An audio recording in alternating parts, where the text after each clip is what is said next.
여호와께서 이에 구원자를 이스라엘에게 주심에 이스라엘 자손이 아람 사람의 손에서 벗어나 전과 같이 자기 장막에 거하였으나. 아멘. 오늘 말씀은 북이스라엘의 왕 여호아스의 통치에 대해 전해줍니다. 여호아스는 예후의 아들로 사마리아에서 17년 동안 다스렸습니다. 그러나 성경은 그가 여호와 보시기에 악을 행하며 여로보암의 죄에서 떠나지 않았다고 기록합니다. 여로보암의 죄는 북이스라엘을 우상숭배로 이끈 죄인데 그 죄는 왕들이 바뀌어도 좀처럼 사라지지 않았고 여호아스 역시 그 고질적인 죄악에서 벗어나지 못하였습니다. 그래서 하나님은 북이스라엘을 아람왕 하사엘과 그의 아들 베나닷의 손에 넘기십니다. 당시 아람은 군사적으로 매우 강한 나라였고 이스라엘은 점점 약화되어 아람의 공격 앞에 속수무책으로 당할 수밖에 없었습니다.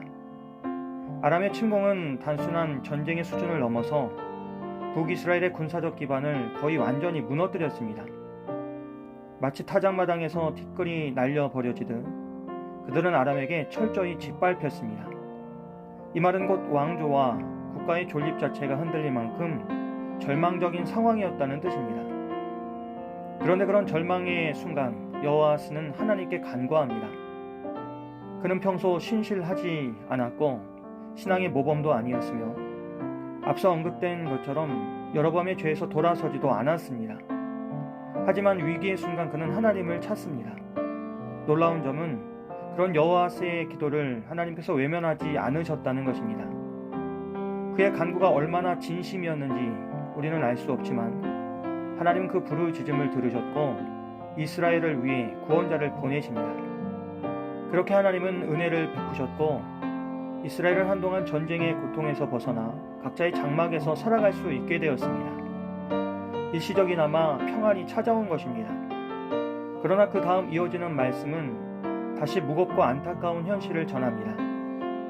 여호아스와 그의 백성은 여로보암의 죄에서 떠나지 않았고 사마리아의 아세라 목상을 그냥 두었다고 합니다.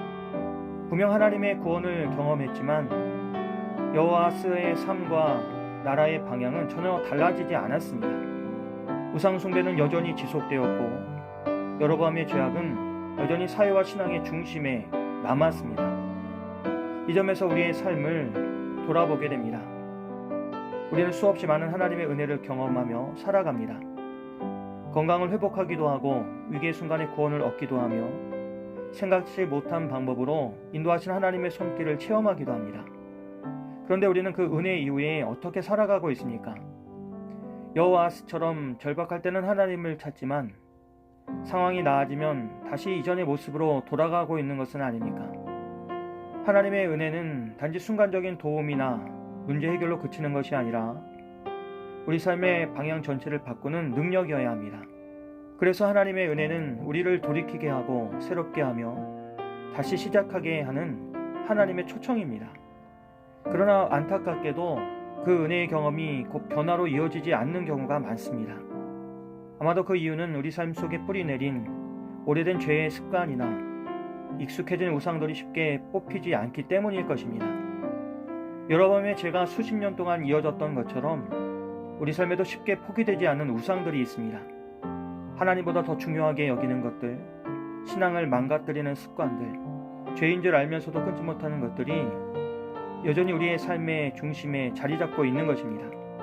그래서 우리가 진짜로 바뀌기 위해서는 단순히 하나님의 도움을 구하는 것을 넘어서 삶의 중심이 바뀌어야 합니다.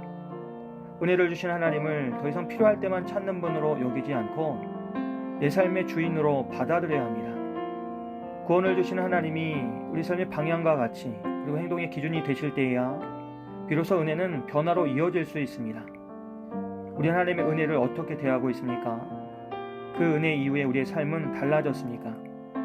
혹시 하나님께서 주신 구원의 경험이 있었음에도 그것이 나의 가치관과 관계와 일상의 습관을 바꾸는 데까지 나아가지 못하고 머물러 있지는 않습니까? 진정한 회개는 단순히 잘못을 인정하는 데서 그치는 것이 아니라 그 잘못에서 돌아서기 위해서 결단하는 데까지 나아가야 합니다. 그 결단 없이는 아무리 큰 은혜를 받았다 해도 결국 같은 자리를 맴돌 수밖에 없습니다. 그러므로 우리는 오늘 다시 결단해야 합니다. 하나님의 은혜를 가볍게 여기지 않도록 그분이 우리를 건져내신 이유가 단지 편안함을 주기 위한 것이 아니라 우리의 삶 전체를 새롭게 하기 위함이라는 사실을 잊지 말아야 합니다. 하나님의 은혜에 합당한 삶, 그것이 진정한 믿음의 열매임을 잊지 않고 오늘도 믿음으로 결단하며 살아가는 복된 하루가 되시길 주님의 이름으로 기도합니다. 자비로우신 하나님, 우리에게 베풀어 주신 그 은혜를 잊지 않게 하시고 그 은혜에 합당한 삶을 살아갈 수 있도록 도와주시옵소서. 또한 위기의 순간뿐만 아니라 평안할 때에도 주님을 찾으며 믿음으로 살아갈 수 있도록 성령님 우리를 이끌어 주시옵소서. 예수님의 이름으로 기도합니다.